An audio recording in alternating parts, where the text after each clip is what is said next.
Hi everyone. Today I'm going to be doing my speech on vegetarianism. Is vegetarianism healthy? How many of you are vegetarian? If you're not vegetarian, would you ever consider giving up that juicy, succulent, flavorful piece of kebab at your family's barbecue? Many non-vegetarian people have their own opinions about people who are vegetarian, or even being able to incorporate that lifestyle within themselves. I personally know so many people that would never be able to give up meat. Well, most of us were raised eating meat, so naturally it's hard to give up the idea of not having meat in our lives. First of all, we're not even meant to eat meat. It's not good for us. Our health is what's important, and I know I care about my health, so how do you feel about yours? Some people think that vegetarianism means not getting enough nutrition like protein or iron. Then some are trained to believe that meat is a necessary part of your daily intake, but it's really not. Some of you might even consider changing your food pyramid after I give you some facts about the research that I've dug up. So let's find out why. Humans are not scientifically designed to eat meat.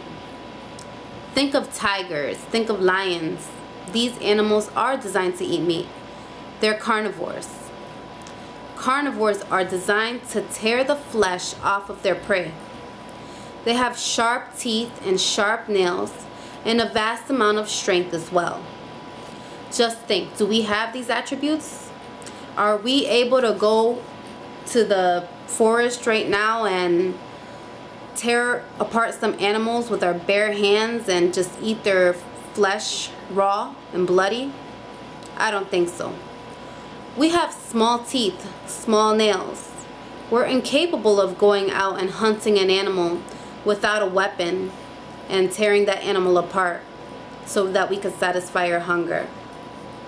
In the article, The Natural Human Diet by PETA.org, the article states, according to biologists and anthropologists who study our anatomy and our evolutionary history, humans are herbivores who are not well suited to eating meat.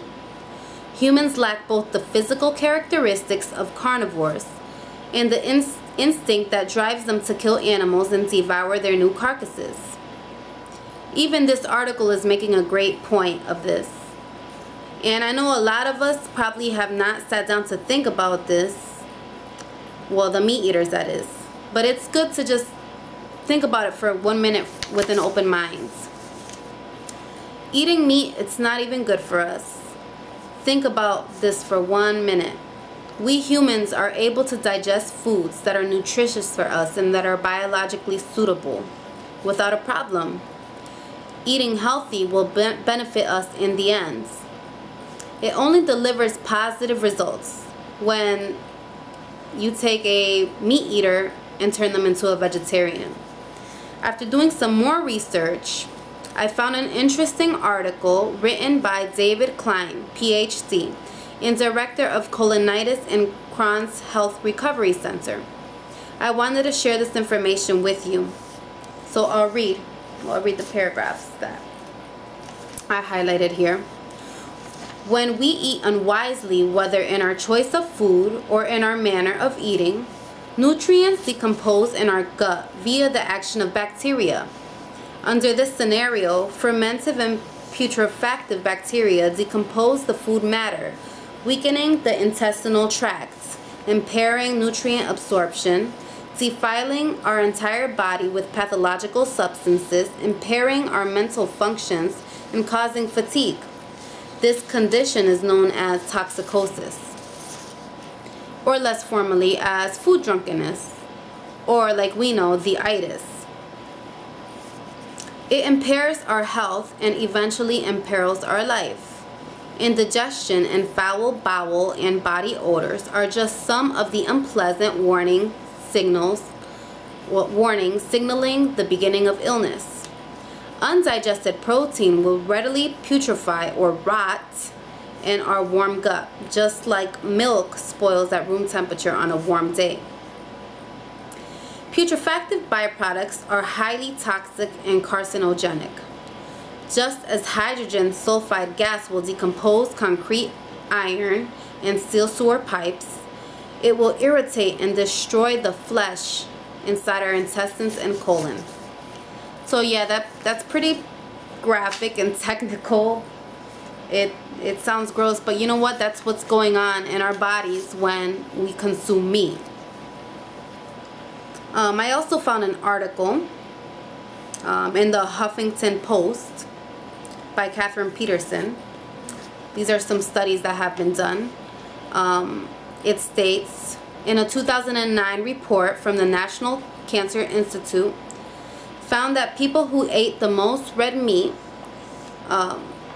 which can have high levels of cholesterol, rising saturated fat, were 27% more likely to die of heart disease. That same report also found serious meat eaters were 20% more likely to die of cancer than those who consumed the least amount of meat. So yeah, although these findings are they're about, you know, red meat, it's still meat. Meat is meat. Any meat is not good for you. It does not digest properly. It creates toxins within your body that aren't good for you. So it's bad for your health. That's the bottom line. Finally, people that already have this information, they already know this, but they don't want to transition into a vegetarian because they think that by being a vegetarian, it's going to compromise their health through lack of nutrition. They need to go out and do a little bit more research, because vegetarians can be successfully nourished. As long as you have a well-organized, planned vegetarian diet in which you're aware of your nutritional needs, you'll be all set. So there are a few different types of vegetarians. There's the lacto-vegetarian. The lacto-vegetarian does not eat meat, fish, poultry, or eggs, or even any prepared food that have those ingredients, but they will eat milk. They'll eat cheese, yogurt, and butter. Then you have the lacto-ovo-vegetarian. They don't eat any meat at all except dairy or eggs. Then there's the ovo-vegetarian. The ovo-vegetarians exclude all meat, poultry, seafood, fish, and dairy, but they do eat eggs. And then lastly, you have the vegan. The vegan eats no meat. They don't eat chicken, fish, eggs, dairy products, or anything that contains any of those products. So yes, it gets pretty technical. But if you do want to become a vegetarian, for example, if you're worried about the calcium, right? As long as you eat dark green vegetables like turnips, collard greens, which taste really good, stir-fried, kale, broccoli, those are also good sources. As long as you have enough quantities, you'll be fine. Then you can get your calcium through calcium-enriched products like some cereals, some juices. You'll see it on the labels. Soy milk, soy yogurt, tofu. And for the people that have never had tofu and that just might sound disgusting to them, I actually thought the same thing, but I learned how to season tofu well, and it comes out delicious. For example, I'll show you a meal that I prepared myself. I like exotic foods, so I made instead of jerk chicken, I made a jerk tofu with Jamaican jerk tofu with rice and peas and vegetables. And yes, it's good.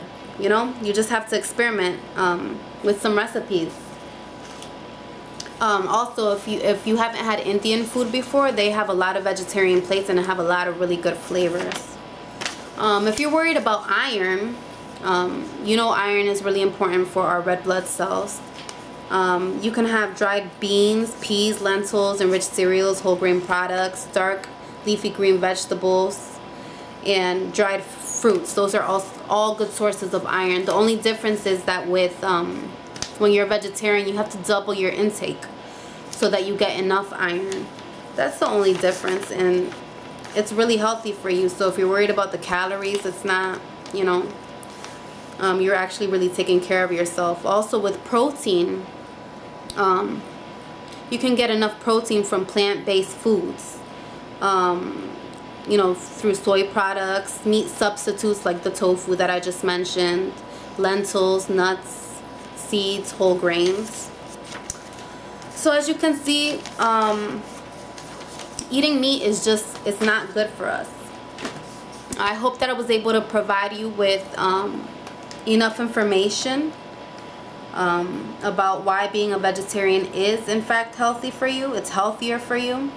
Despite all the controversy that there is out there, you can be well nourished by being a vegetarian. And if you're interested about changing your diet or either minimizing or completely excluding meat from your diet, there's a lot of information out there.